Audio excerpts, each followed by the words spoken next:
오늘 우리에게 주신 하나님의 말씀은 누가복음 15장 11절에서 32절 말씀을 함께 읽겠습니다.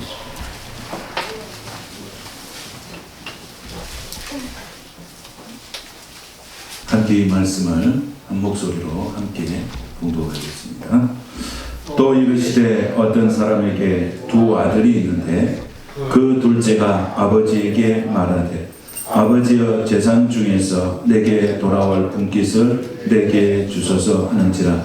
아버지가 그 살림을 각각 나누어 주었더니 그 며칠이 안 되어 둘째 아들이 재물을 다 모아 가지고 먼 나라에 가 거기서 허랑방탕하여 그 재산을 낭비하더니 다 없앤 후 그 나라에 크게 흉년이 들어 그가 비로소 궁핍한지라. 가서 그 나라 백성 중 한 사람에게 붙여 사니 그가 그를 들로 보내어 돼지를 쥐게 하였는데 그가 돼지 먹는 쥐염 열매로 배를 채우고자 하되 주는 자가 없는지라. 이에 스스로 돌이켜 이르되 내 아버지께서 양식이 풍족한 품꾼이 얼마나 많은가. 나는 여기서 주려 죽는구나. 내가 일어나 아버지께서 가서 이르기를 아버지 내가 하늘과 아버지께 죄를 지었사오니 지금부터는 아버지의 아들이라 일걸음을 감당치 못하겠나이다. 나를 품꾼의 하나로 보소서 하리라 하고 이에 일어나서 아버지께로 돌아가니라. 아직도 거리가 먼데 아버지가 그를 보고 측은히 여겨 달려가 목을 안고 입을 맞추니 아들이 이르되 아버지 내가 하늘과 아버지께 죄를 지었사오니 지금부터는 아버지의 아들이라 일걸음을 감당하지 못하겠나이다 하나 아버지는 종들에게 이르되 좋은 옷을 내어다가 입히고 손에 가락지를 끼우고 발에 신을 신기라. 그리고 살찐 송아지를 끌어다가 잡으라. 우리가 먹고 즐기자. 이내 아들은 죽었다가 다시 살아났으며 내가 이렇다가 다시 얻었노라 하니 그들이 즐거워하더라. 맏아들은 밭에 있다가 돌아와 집에 가까이 왔을 때 풍악과 춤추는 소리를 듣고 한 종을 불러 이 무슨 일인가 물은데 대답하되 당신이 동생이 돌아왔음에 당신의 아버지가 건강한 그를 맡아드리게 됨으로 인하여 살찐 송아지를 잡았나이다 하니 그가 노하여 들어가고자 하지 아니하거늘 아버지가 나와서 권하건대 아버지께서 대답하여 이르시되 내가 여러 해 아버지를 섬겨 명을 어김이 없거늘 내게는 염소 새끼라도 주어 나와 내 것으로 즐기게 하신 일이 없더니 아버지의 살림을 장녀들과 함께 삼켜버린 이 아들이 돌아오매 이를 위하여 살찐 송아지를 잡으셨나이다. 아버지 이르되 너는 항상 나와 함께 있으니 내 것이 다 내 것이로되 이 내 동생은 죽었다가 살아났으며 내가 잃었다가 얻었기로 우리가 즐거워하고 기뻐하는 것이 마땅하다 하니라. 아멘. 아버지 그때는 몰랐습니다. 이런 제목으로 하는 말씀 같이 나누겠습니다. 정부에서 재난지원금을 지급해서 사용하고 있는데 그 재난지원금 지급한 그 관련한 기사에 최근 자신을 70세 할아버지라고 이렇게 소개한 익명의 그 댓글이 화제가 됐습니다. 이 할아버지가 댓글을 이렇게 남겨놨는데 그것을 기자가 기사화해서 많은 사람들이 알게 됐습니다. 내용은 이런 것입니다. 70세 늙은이입니다. 재난지원금 받아서 할망구 안경도 맞춰주고 모처럼 국거리 소고기도 한 근 사고 평소 먹고 싶었던 시루떡도 주문했습니다. 무엇보다도 국가로부터 보호받고 있다는 생각에 가슴이 뭉클했습니다. 그리고 이렇게 기록한 마무리를 짓습니다. 은퇴한 지 오래되어 세금 한 푼 안 내고 있는데 이런 혜택을 받고 보니 오늘도 열심히 일하고 성실히 세금 납부하는 젊은이들에게 정말 감사드리고 싶습니다. 라고 하는 글을 인터넷에 올렸습니다. 그래서 그 많은 사람들이 이 글을 듣고 많이 뭉클하고 또 그 할아버지의 마음을 또 이렇게 같이 공유하는 그런 시간들이 되었습니다. 최근 여론조사를 보면 나는 대한민국 국민인 것이 자랑스럽다고 이렇게 여론조사를 결과를 보니까 내가 대한민국의 국민으로서 태어난 것이 자랑스럽다는 긍정적인 응답이 한 80% 정도가 나왔다는 여론조사를 본 적이 있습니다. 이런 것들이 다 무엇일까요? 내가 누군가로부터 보호를 받고 있다는 자긍심에서 나온 것이라고 믿습니다. 내가 누군가로부터 나는 보호받고 있다. 내가 누군가로 보호받고 있다는 것은 마음의 안정과 평안과 또는 자부심과 긍지를 갖게 하는 것입니다. 성경은 영원토록 우리를 보호하신다고 약속하는 분이 계십니다. 그분이 하나님이십니다. 하나님은 성경 말씀을 통해서 수없이 많은 말씀을 통해서 하나님은 우리를 보호하시는 전능하신 하나님인 것을 얼마나 많이 표현하고 드러내고 있는지 모릅니다. 오늘 우리 인생의 삶 가운데서도 하나님의 보호하심을 믿고 또 찬송하며 감사하며 살아가는 저와 여러분이 된 줄로 믿습니다.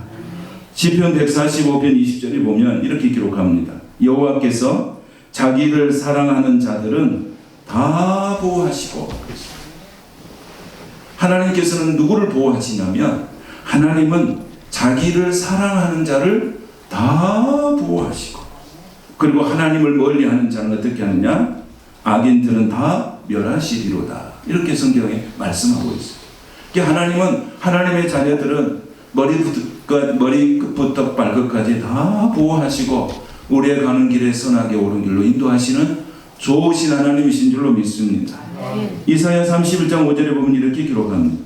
새가 날개치며 그 새끼를 보호함같이, 새가 날개치며 그 새끼를 보호함같이 나 만군의 여호와가 예루살렘을 보호할 것이라. 그것을 호위하며 건지며 뛰어넘어 구원하리라 하였느니라고 기록합니다.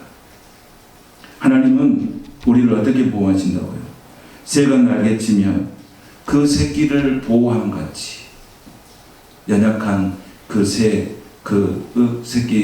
낳을 때 보면 얼마나 힘도 없고 다리에 힘도 없고 털도 없고 그런 누군가의 보호함이 없이는 살아갈 수 없는 그 새끼를 보호함같이, 어미가 그걸 보호함같이 하나님은 오늘 우리를 이렇게 보호하고 계시다는 말씀을 우리에게 하고 있습니다.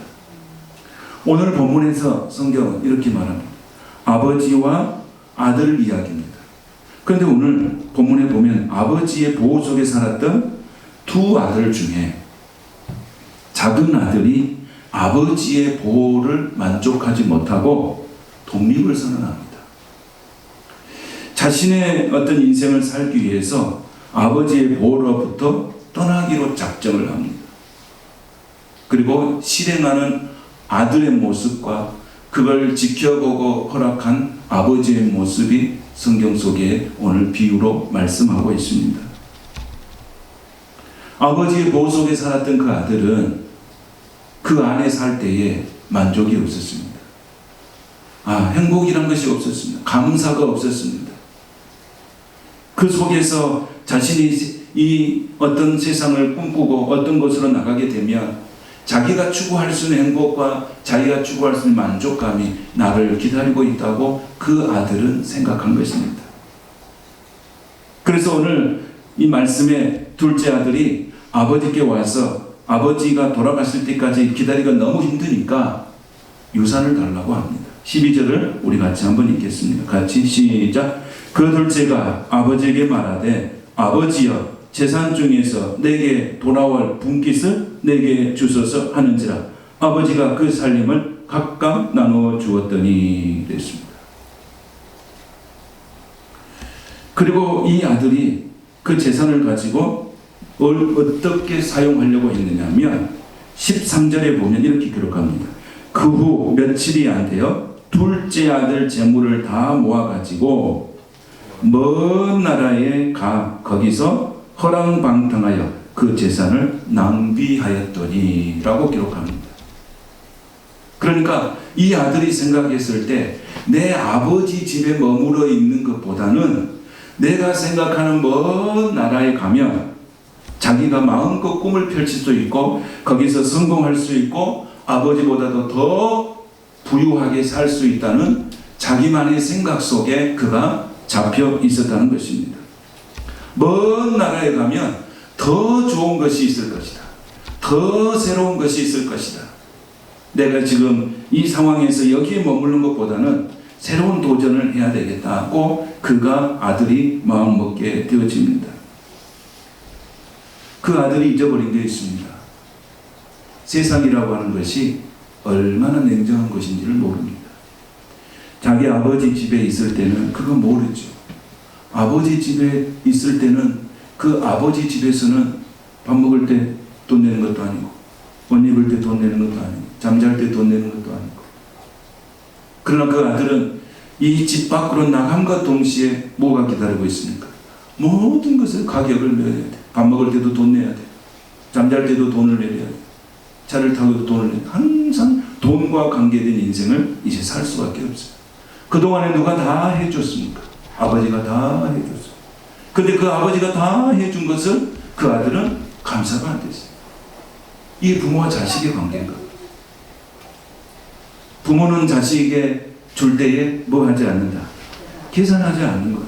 계산하지 아니하고 계속 줬어요. 근데 아들은 뭐예요? 계속 아버지가 혜택을 그에게 줬음에도 불구하고 만족함이 없고 감사가 없는 거예요. 그러니까 이런 생각을 그 아들이 하게 된 거예요. 사람들은 그렇습니다. 어디 한 곳에 오래 머물러 있다 보면 또 다른 세상이 있을까? 또 다른 곳에 가면 또 다른 세상이 있을까?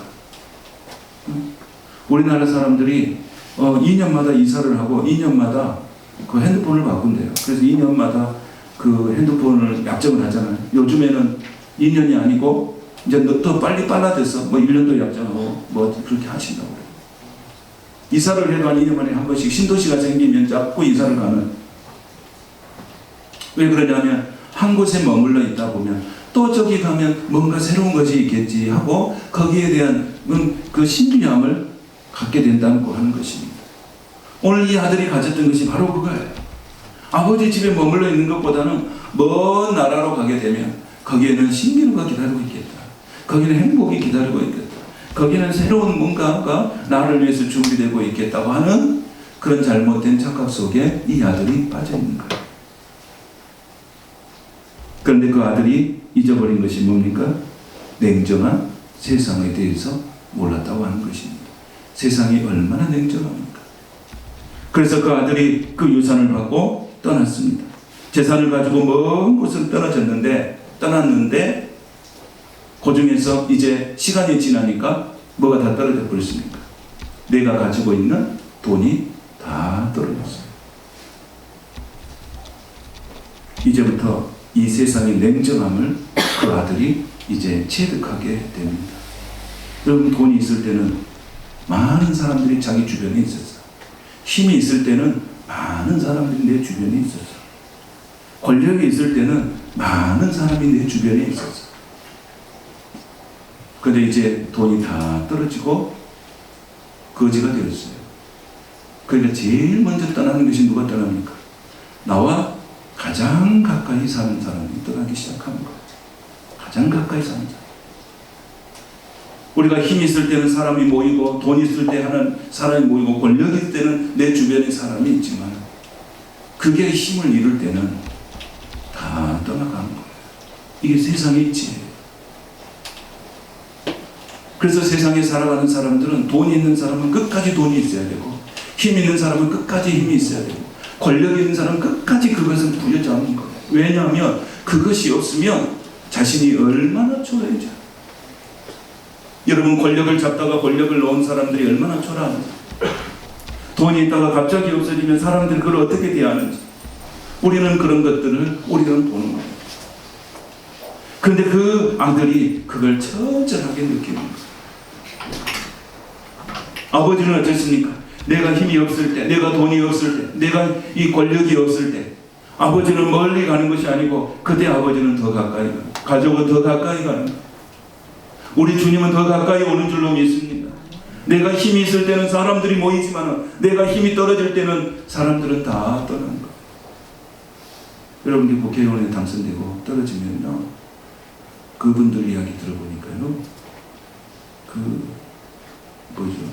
거의 뭐 폐가망신한 정도의 그 심정이라고 그러더라. 그러니까 그거 안 놓으려고 얼마나 빨리빨리. 어제까지 내가 국회의원이었다, 권력을 갖고 있었다, 근데 떨어졌어요. 그럼 오늘부터는 쳐다보다 한다는 거예요. 세상이 이렇게 냉정합니다. 그러나 우리는, 하나님은 이렇게 힘이 없고 연약할 때 나를 더 귀히 여기시고 존귀하게 여기시고 더 가까이 다가오시는 좋으신 하나님이신 줄로 믿습니다. 세상은 그렇지 않다. 이 아들이 세상을 모르는 거예요. 얼마나 돈이 있을 때는 막 이렇게 쓰고 다녔을 거예요. 그런데 그가 허랑방탕해서 다 소비해버리고 없는 거예요. 그리고 그 시대가 이제 어떤 시대가 됩니까? 땅에는 극심한 기근이 들게 되어 있어요. 그러니까 모두 다 힘든 시대에 살았어요.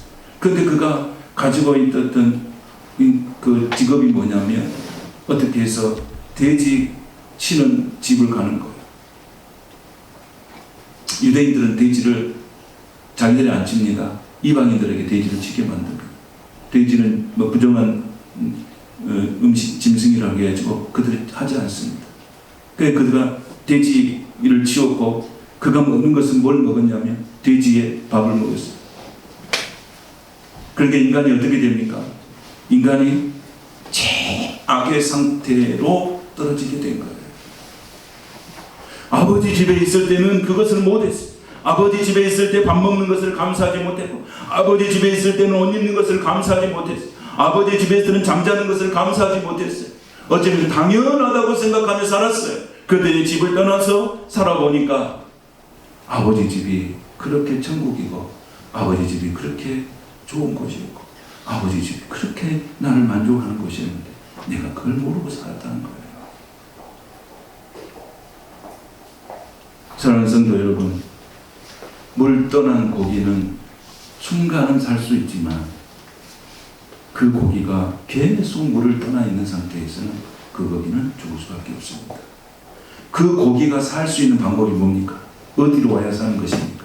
물로 들어와야 사는 것입니다.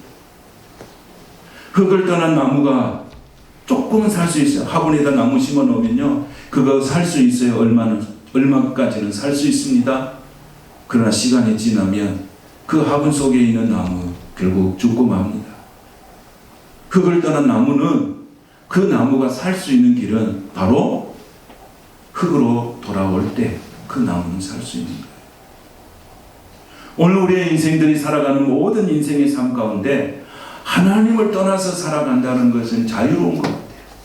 하나님을 떠나서, 하나님은 뭔가 간섭하고 하나님은 뭔가 나를 제재하고, 그래서 하나님을 떠나서 사는 것이 그렇게 자유로울 수가 없다. 그런데 그 영원히 사는 길은 잠시는 살 수 있어요. 하나님을 떠나서 잠시는 살 수 있어요. 물고기가 물을 떠나서는 잠시는 살 수 있어요. 나무가 흙을 떠나서는 잠시는 살 수 없어요. 돌아와야 살 수 있는 거예요. 하나님을 떠난 인생들이 잠시는 살 수 있어요. 하나님을 떠난 인생들이 잘 될 수도 있어요. 그러나 그건 영원하지 않다는 것이에요. 우리 인생의 삶에 반드시 하나님께서 복을 받고 잘 되는 길은 하나님께로 돌아와야 되는 거예요.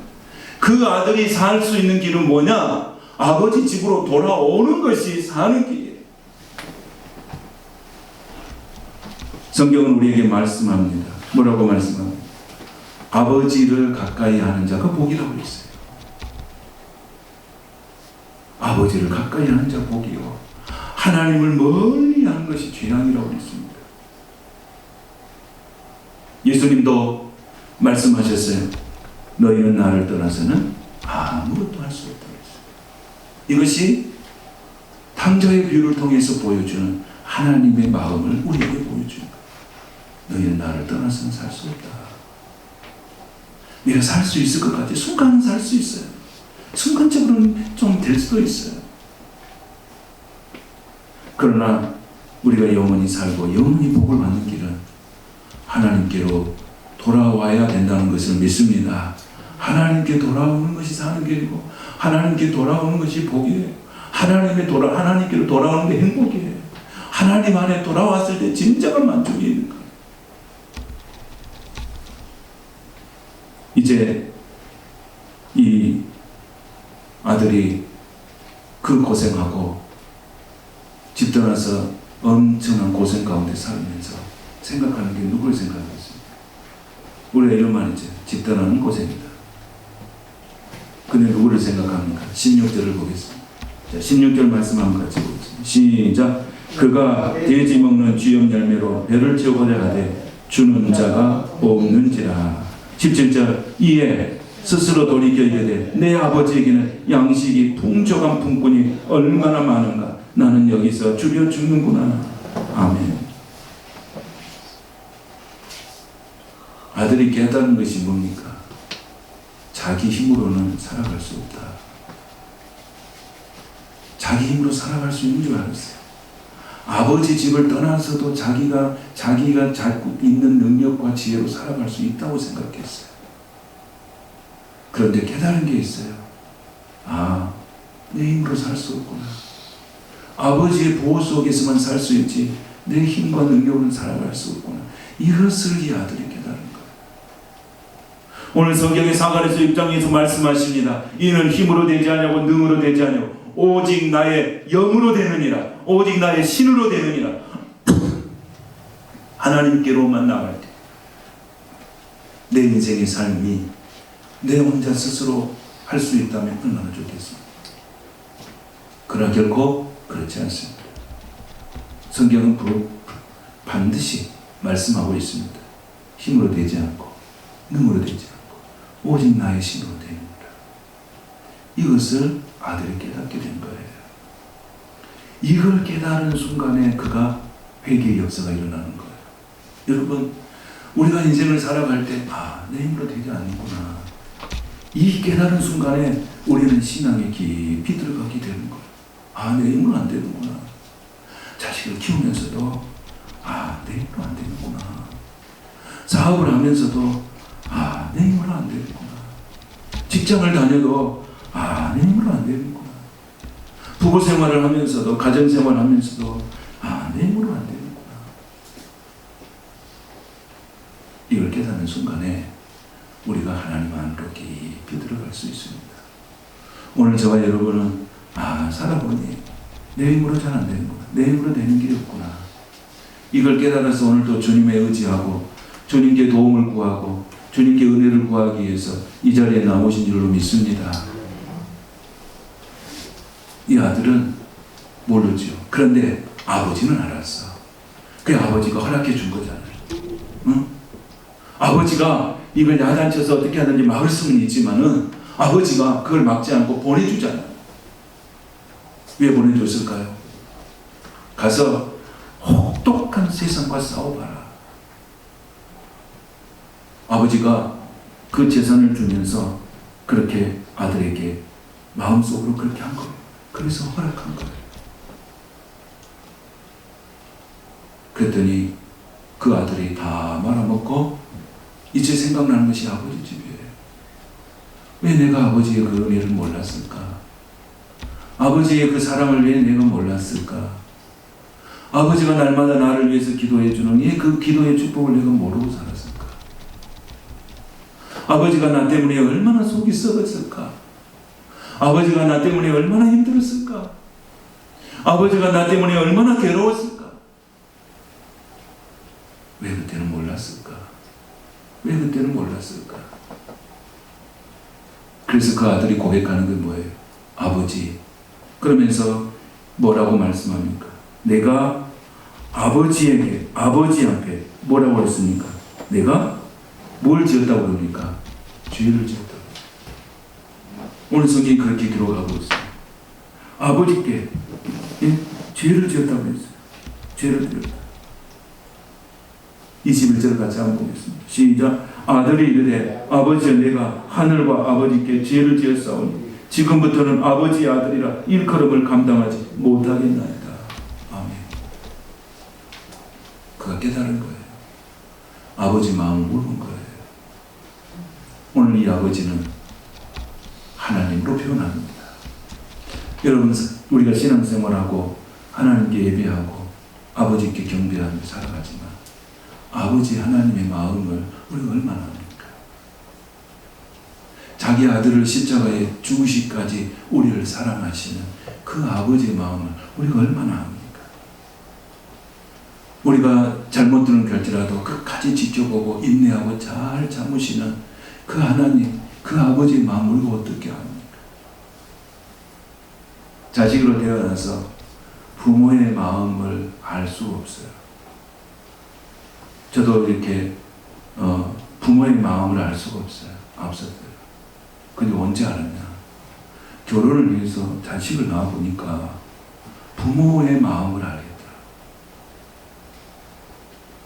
자식을 키우면서 부모의 마음을 알겠더라. 그러니까 부모의 마음은 자식은 부모의 마음을 모릅니다. 그래서 자식을 낳아보고 그 자식을 통해서 느껴지는 수많은 일들을 통해서 아버지를 알게 되고 어머니를 알게 되죠. 그렇지 않으면 알 수가 없어요. 그래서 하나님은 그 가족이라는 신비함을 우리에게 주시는 거예요. 저도 몰랐어요. 결혼할 때까지도 몰랐어요. 부모의 마음을 안다는 것은 참 어려운 것입니다. 우리가 어떻게 부모의 마음을 알겠어요? 그걸 모르죠. 너 때문에 내가 얼마나 가슴앓이하고 내가 얼마나 고통스러워하고 내가 어떻게 네가 눈물로 기도하고 이걸 아버지가 다 이야기합니까? 어머니가 다 이야기합니까? 자식은 알 수가 없죠. 그러나 그도 성장해서 아버지가 되고 어머니가 될 때 우리 아버지가 생각나고 우리 어머니가 생각날 거예요. 그때는 이 땅에 우리 아버지가 없을 수도 있고 우리 어머니가 이 땅에 없을 수도 있어요. 오늘 이 아들은 그걸 깨달은 거예요. 그래, 내가 아버지께 죄를 짓구나. 그러면 뭐야? 내가 아버지 집에 들어갈 때 뭘로 들어가야 돼요? 죄인의 모습으로 들어가야 되죠. 그래서 그가 고백한 건 뭐냐? 나는 이제 하나님 아버지 아들이 아닙니다. 나는 종만도 못합니다. 근데 종의 한 사람으로서 나를 세워주시라고 그렇게 갔죠. 그런데 이건 아들의 생각이에요. 아들의 생각과 아버지의 생각을 아들이 생각할 때 똑같이 생각하는 거예요. 그러니까 아들이 생각하는 아버지는 조건부래죠. 조건부 사람이죠. 내가 이렇게 됐으니까 우리 아버지는 야단치고 나를 종만도 못하게 나를 내팽개쳐 버릴 것이다 하는 것은 누구의 마음이냐면 아들의 마음이죠. 근데 아버지 마음은 어쩌니까? 아버지 마음은 그렇지 않은 거예요. 아버지는 그걸 어떻게 했습니까? 그가 왔을 때 맨발로 튀어나가서 그 거지 같은 자식 재산 다 말아먹고 완전히 황폐하게 된 그 자식을 보면서 뭐 했다고 성경이라 합니까? 그거 안아서 가서 안아주시고 그 뽀뽀해 주시고 사랑으로 덮어주셨다고 말씀하죠. 아들의 입장에서는 상상할 수 없는 일을 아버지에게서 받은 거예요. 그리고 뭘 물어보지 않습니까? 네가 왜 이 돈 갖다가 다 허비에 버렸느냐? 이거 묻지 않습니다. 너 이 재산 다 갖다가 어디다 어떻게 쓰고 왔느냐고 물어보지 않습니다. 왜 그랬을까요? 아버지 집에 돌아왔다는 것은 그가 회개하고 왔다는 거예요. 우리 하나님께서는 회개하고 돌아온 영혼에 대해서는 그의 과거에 대해서 묻지 아니한다는 거예요. 죄를 묻지 않는다.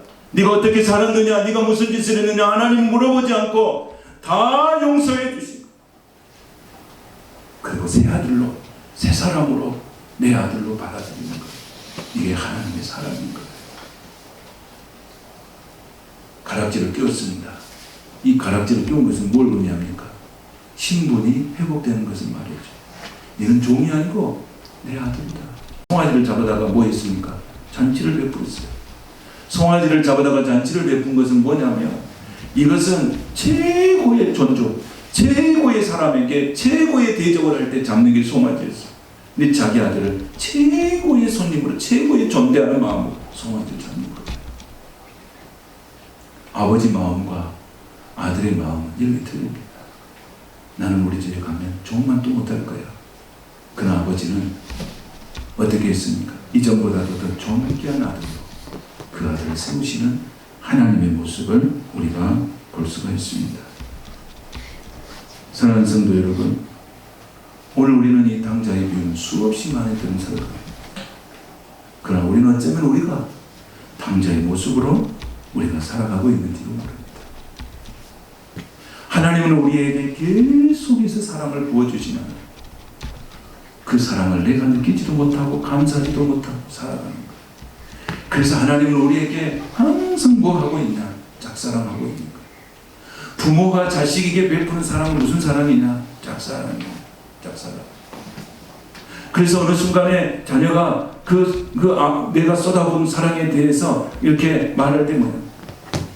어머가 내 사랑했어. 아버지가 날 사랑했어. 이게 짝사랑의 증거인 것입니다. 우리가 하나님 앞에서 당자의 삶이에요. 하나님 우리에게 많은 사랑을 하지만 우리는 그 사랑을 느끼지 못하고 살아가는 거예요.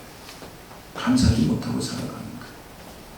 오늘 하나님의 귀한 사랑이 여러분 안에 행복되게 되시기를 축복합니다. 그 느껴지시기를 축복합니다. 아버지의 사랑이 자녀들에게 느껴지시기를 축복합니다. 어머니의 사랑이 자녀들에게 느껴지시기를 축복합니다. 이것이 오늘 하나님께서 우리에게 주신 은혜예요. 근데 중요한 것은 가정에 또 큰아들이 있었어요. 잔치를 베풀고 있을 때 큰아들이 또 문제가 생겼어요. 아버지한테 그동안 쌓였던 감정을 터뜨린 거예요. 아버지, 나는 친구들 데려다가 한 번도 잔치를 해준 적이 없는데 동생은 재산 다 말아먹고 집에 왔는데 뭐가 잘났다고 저렇게 해줍니까? 큰아들의 사랑도 무슨 사랑이에요? 조건부의 사랑이에요. 인간은요, 조건부의 사랑이에요. 내가 잘해주면 네가 잘해주고 내가 못하면 못해. 이게 조건부 사랑이거든요. 그런데 여러분, 사랑은, 하나님의 사랑은, 부모의 사랑은 조건부가 아닙니다.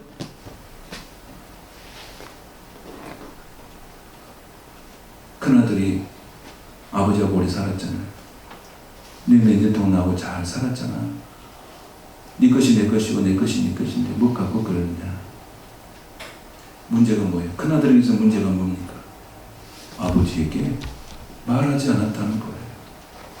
아버지하고 뭐가 끊어졌다는 거예요? 대화가 끊어졌다는 거예요.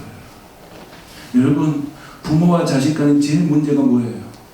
대화가 끊어진 거예요.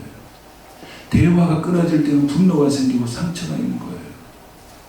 이 가정이 그 가정이 된 거예요. 대화가 끊어진 그 아들의 마음 터진 거예요. 터졌어요. 오늘 여러분 가정마다 부모와 자식 간에 소통이 잘 되는 가정이 되시기를 축복합니다. 그렇지 않으면 언젠간 터집니다. 이게 상처예요. 부모와 자식 간에 금이 가는 거예요. 아픔이에요. 그때 아버지는 놀란 거예요. 우리 큰아들이 그런 줄 몰랐는데. 우리 큰아들한테 저런 모습이 있었구나 하고 누가 충격받아요? 아버지 충격받습니다. 왜 그랬을까요? 그동안 소통이 끊어진 거예요. 우리가 하나님 앞에서도 마찬가지죠. 하나님 앞에 소통이 있어야 돼요. 그것은 하나님과 왜 기도하는 거예요. 무엇이든지 주께 구하는 자는 다 받은 줄로 믿으라고 했습니다. 사소한 것까지도 다 말할 수 있는 하나님과 우리의 관계가 되시기를 축복합니다. 어떤 문제가 생길 때 큰 것만 가지고 기도하러 나간 게 아니고 사소한 일상을 고백하는 그런 신앙의 삶이 필요한 거예요. 하나님 앞에 나가는 기도는 일상의 삶이에요. 그걸 하나님 앞에 구하는 거고 하나님 앞에 기도하는 거예요. 하나님과 친밀해지는 거예요. 부모와 자식 간의 관계도 마찬가지예요. 일상의 삶을 같이 나누는 거예요. 그렇지 않을 때 언젠간 터진다는 거예요. 부부 간에도 마찬가지예요.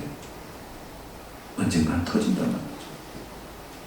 사소한 것까지도 대화를 통해서 살아갈 수 있는 그런 가정, 그런 부부, 그런 부모와 자식, 그런 관계가 되시기를 축복합니다. 저도 우리 아버지하고 대화가 잘 안 됐어요. 그래가지고 터진 적이 있어요. 근데 우리 아버지는 저를 그렇게 기대했어요. 근데 오늘 갑자기 아들이 그 속에 있는 감정이 확 터진 거예요. 나는 몰랐어요. 근데 그 밑에 집에, 우리 집에, 시골 밑에 집에 그 집에, 친구 집에 가가지고 저녁 내내 잠을 안 자고 술을 드셨다고 그래요.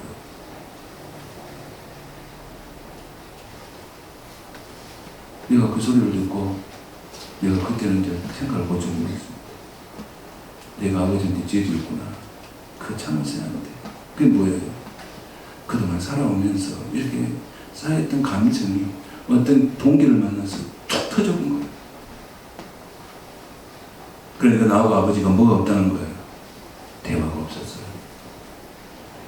꼭지꼭지한 이야기는 했지만은 사소한 것 가지고 마음을 만져주고 서로 교통하는 게 없었어요. 아버지니까 용돈은 주고 돈은 주지만 마음과 마음이 소통되는 일이 없었어요. 그래서 툭 터지니까 아버지가 충격을 받고 그 밑에 집 친구 집에 가서 저녁 내내 이제 인생을 하소연하면서 술을 먹었어요. 그것도 아버지로 듣는 게 아니고 우리 할머니가 이야기를 나한테 해줬어요.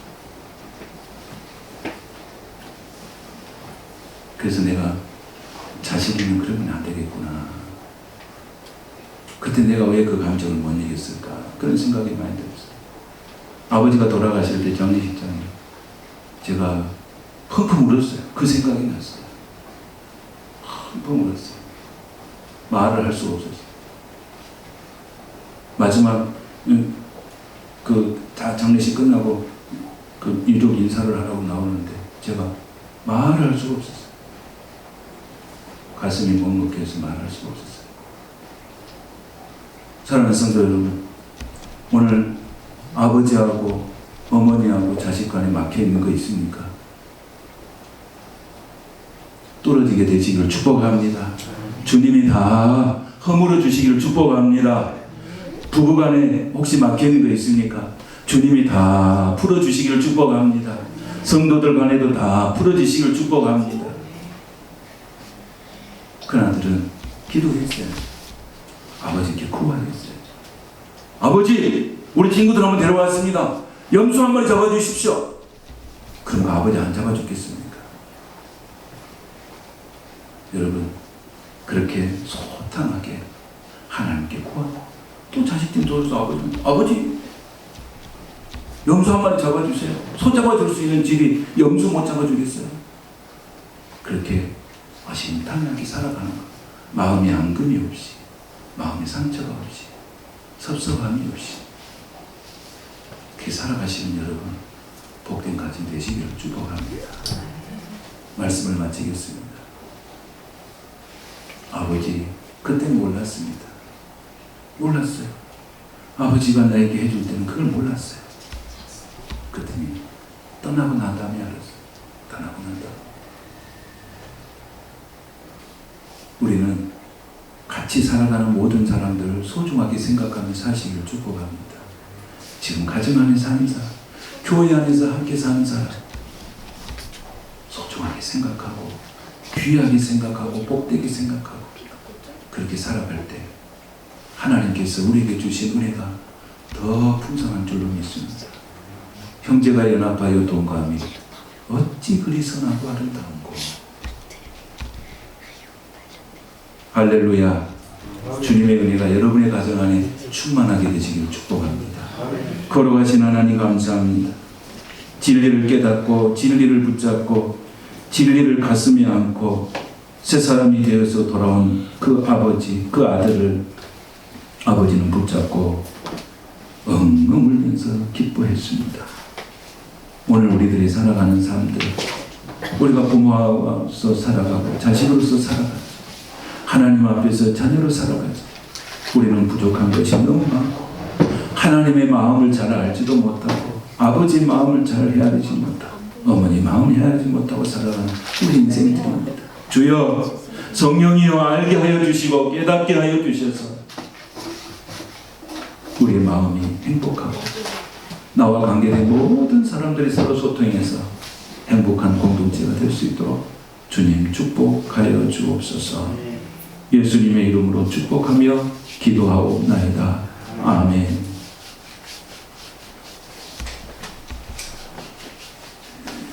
찬송가 419장 부르시면서 준비하신 일을 하나님께 드리겠습니다.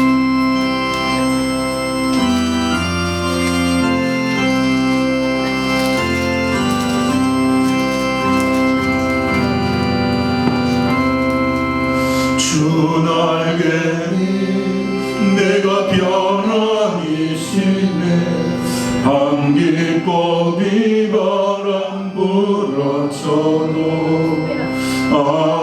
아버지께서 날 지켜주시니 거기서 평안히 쉬리로다. 주 날개 밑 평안하다. 그 사랑 끈을 짜니로 주 날개 밑 내 쉬는 영혼 영원히 거기서 살아. 주 날개 밑 나의 피난처되니 거기서 쉬기를 원하노라. 세상이 나를 위롭지 못하나 거기서 평화를 누리리라. 주 날개 밑 평안하다. 그 사랑 끈을 짜니요 주 날개 밑 내쉬는 영혼 영원히 거기서 살리. 주 날개 밑 잠든 기쁨이 있네. 고달픈 세상길 가는 동안 나 거기 숨어 돌보심을 받고 영원한 안식을 얻으리라. 주 날개 밑 평안하다. 그 사랑 끈을 짜니요 주 날개 밑 내쉬는 영혼 영원히 거기서 살리. 가슴에 손을 얹고 우리 기도하겠습니다. 거룩하신 하나님 감사합니다. 힘든 시간들을 보내고 있는 우리들이 하나님의 보호 속에 살고 있음을 감사하며 살게 하여 주시옵소서. 우리 그동안에 살아왔던 일상의 삶이 얼마나 귀한 일이었는지. 많은 사람들은 이제 코로나 이전의 삶이 돌아올 수 없다고 말합니다. 아버지 하나님, 오늘 우리의 소망의 삶, 하나님의 능력의 삶, 구원의 삶, 이 모든 삶들이 하나님 우리에게 깊이 기도하며 주님께서 주시는 그 부요함과 풍성함이 내 영혼 안에 온전히 임하도록 우리 주님 도와주시기 원합니다. 집을 나갔던 아들, 세상의 냉기함을 느꼈습니다. 아버지의 보호 속에 살았지만 감사가 없었습니다. 그러나 그가 떠나서 그의 인생의 제일 밑바닥에 갔을 때 그때서야 깨닫게 되었습니다. 그래서 그가 돌아와 이전보다 더 큰 존귀한 영광을 받았습니다. 우리도 허물과 죄로 죽었던 우리들을 우리 주님이 살려주신 걸 감사합니다. 우리를 받아주지 않았다면 우리는 지옥의 백성들이 될 수밖에 없었습니다. 그런데 오늘 우리를 받아주셨어요. 사랑으로 받아들여주셨어요. 우리의 죄를 묻지 아니하고 받아주셨어요. 네가 과거에 어떻게 살았느냐 그걸 묻지 아니하고 사랑으로 받아주시고 우리 하나님 감사합니다. 우리가 하나님의 그 마음을 헤아리면서 살게 하여 주옵소서. 가정에서는 부모의 마음을 헤아리고 자녀의 마음을 헤아리고 서로 금이 가는 일이 없도록 서로 막힌 것이 없도록 성령님 도와주시옵소서. 우리 가정의 달 이제 보내면서 하나님 또 가정에 대해서 아버지에 대해서 함께 나눴습니다. 아버지로서 많이 부족합니다. 그리고 아버지로서도 많이 연약합니다. 우리의 부족하고 연약한 것들 하나님이 채워주시기 원합니다. 부요하게 해주시기 원합니다. 그래서 아버지로 인하여서 자녀들이 상처받지 않고 건강하게 잘 성장할 수 있도록 하나님이 축복하시고 아버지의 부족한 점은 하나님께서 아름답게 메꿔 주실 줄로 믿습니다. 오늘 사랑하는 성도들 축복하시고 가정 안에 아름다운 소통이 일어나게 하여 주시옵소서. 부부간에도 부모와 자녀간에도 모든 삶 가운데서도 사소한 것까지도 서로 말할 수 있는 그런 아름다운 관계가 되어서 가정이 아름답고 가정이 있음으로 내가 소망을 갖고 가정이 있음으로 나는 너무 행복하다. 이런 아름다운 믿음을 가질 수 있도록 우리 성도들의 가정을 축복하옵소서. 오늘도 귀한 예물을 드렸습니다. 성령님 이 예물에 축복하시고 11조를 드리는 그 마음 하나님이 받으시고 복을 주시며 감사의 예물을 드립니다. 주께서 그 감사가 끊어지지 않도록 축복하시고 건축원금을 드립니다. 주의 성전을 세우는 아름다운 마음의 복을 주시며 성교헌금을 드리옵니다.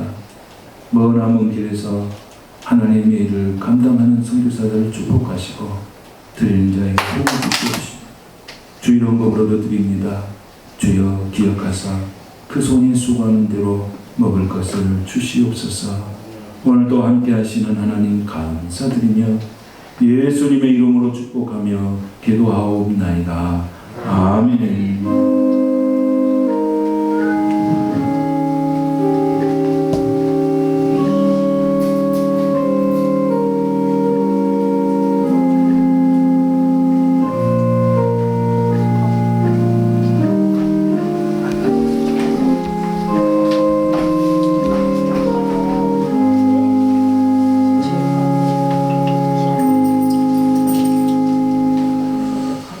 우리의 가정에 하나님께서 부모님도 주시고 자녀도 주시고 또 살아갈 수 있는 모든 공동체를 하신 하나님 감사합니다. 우리 그 가정을 축복하신 우리 하나님께 박수로 영광을 돌리겠습니다. 여러분 축복하십시오. 행복하십시오. 건강하십시오. 승리하십시오. 오랜 가정에 대해서 다음 주에는 어머니에 대해서 설교를 합니다. 어머니, 사랑하는 어머니에 대해서 그 말씀을 묵상하면서 오늘은 아버지에 대해서 있습니다. 이거 아버지 설교를 하다가 준비하다가 이거 아버지만 설교하다가 안 되겠다. 어머니도 해야 되겠다 해서 홍병선이 맞게끔 다음 주는 어머니에 대한 설교하고 5월 가정의 달 이렇게 보내도록 그렇게 하겠습니다. 여러분의 가정에 하나님의 회복하심과 치유하심이 있게 되시기를 축복합니다.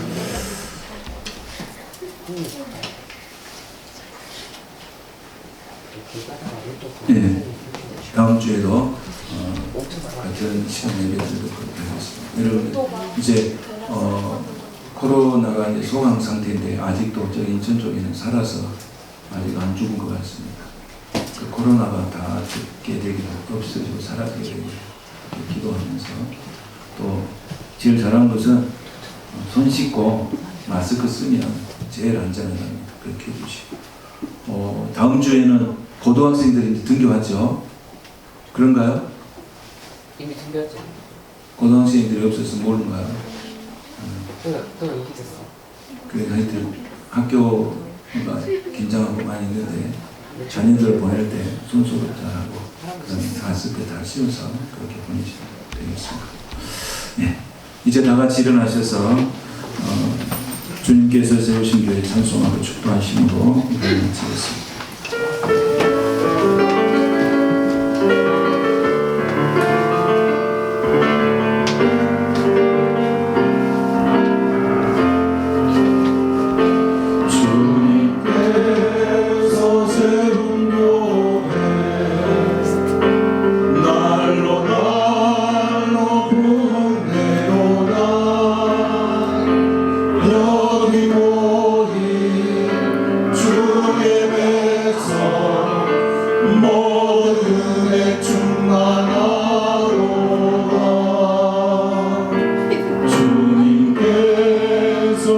세운 교회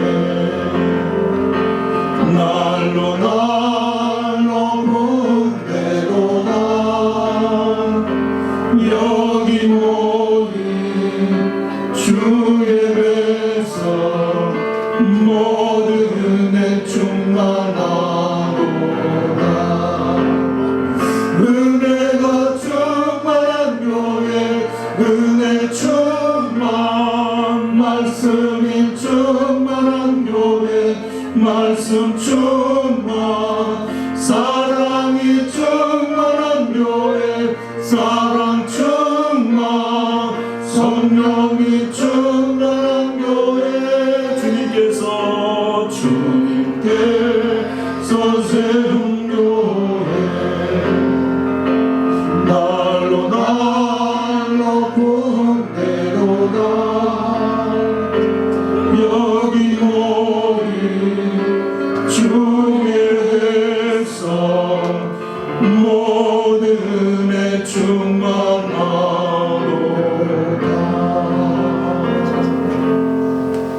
아버지, 그때는 몰랐습니다.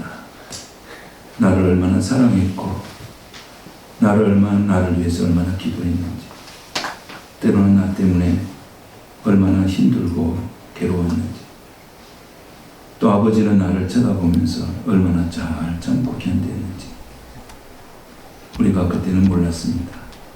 지나가 보니 아버지는 위대했습니다. 아버지, 그 아버지를 향한 우리의 마음이 하나님을 향한 마음이 되게 하여 주시옵소서.